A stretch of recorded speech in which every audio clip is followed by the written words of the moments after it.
It's official. For the first time since 2014, Texas is bowl bound. Tonight, Texas showed right out here on their home court that they can compete with a team like UConn all the way down to the wire.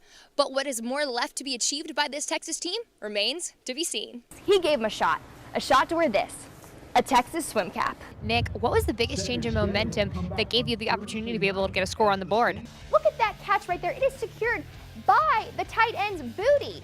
Wow, and a somersault. I give that play a 10 out of 10. And I have one right here, and the guys have told me all week that they are wearing the most comfortable helmets that they've ever worn. Today's dual meet against TCU showcased a stellar senior class with the lights of Brett Ringgold and Johnny Roberts. But this win is just one stop along the way to NCAAs. You think teams learn by now, don't give Tom Brady time in the fourth quarter or this will happen. Brady throws a strike to Brandon Cooks for the game-winning touchdown. Pats take this one from the Texans. Incredible catch by Hooks and a smooth execution by Brady. The weather doesn't really matter to these guys because they're out here ready to grind and to perform. Speaking of Johnny Manziel, you've worked with him and the other quarterbacks all week. How have they impressed you? Johnny, it was a tough loss, but you showed some really great moments.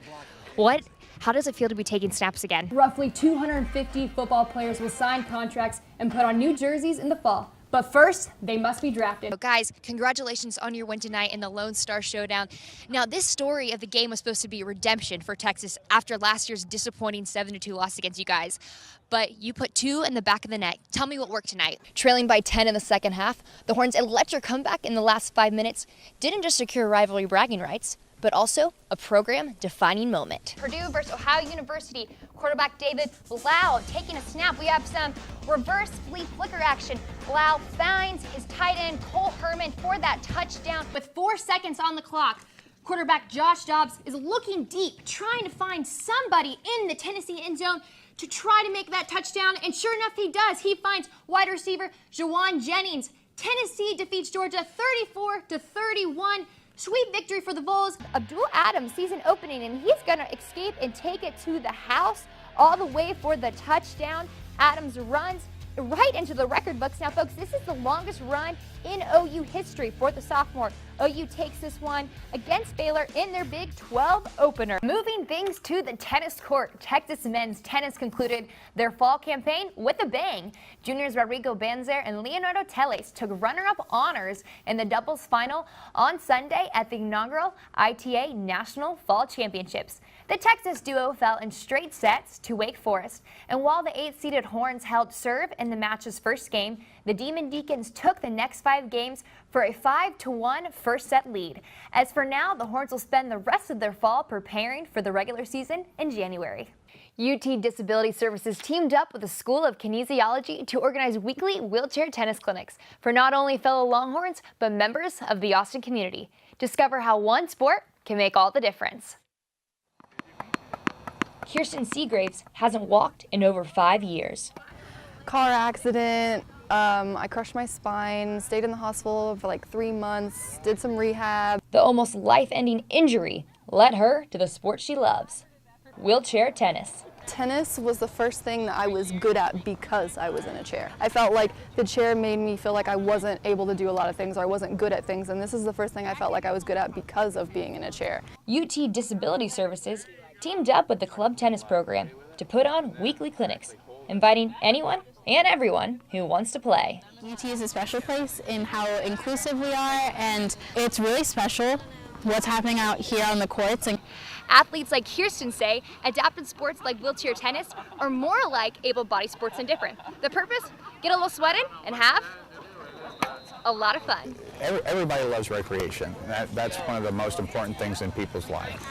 And when you get hurt, you're looking for an outlet, something to take your mind away from whatever you may have lost or can't do anymore. So you focus on the things that you can do. And without wheelchair tennis, the can-do attitude wouldn't be possible for Kirsten.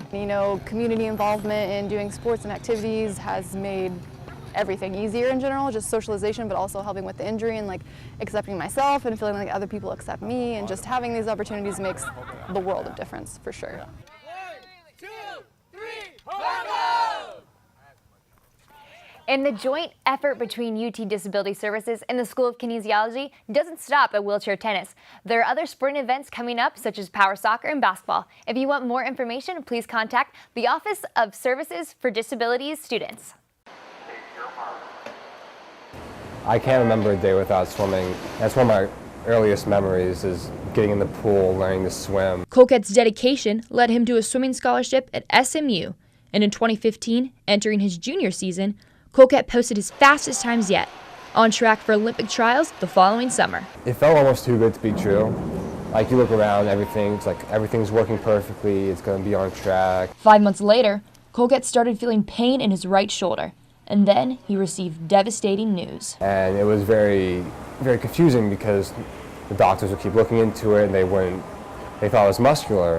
And it was actually from the tumor in my neck pushing against the nerve. The doctors removed the tumor, and Colquette's prognosis was good.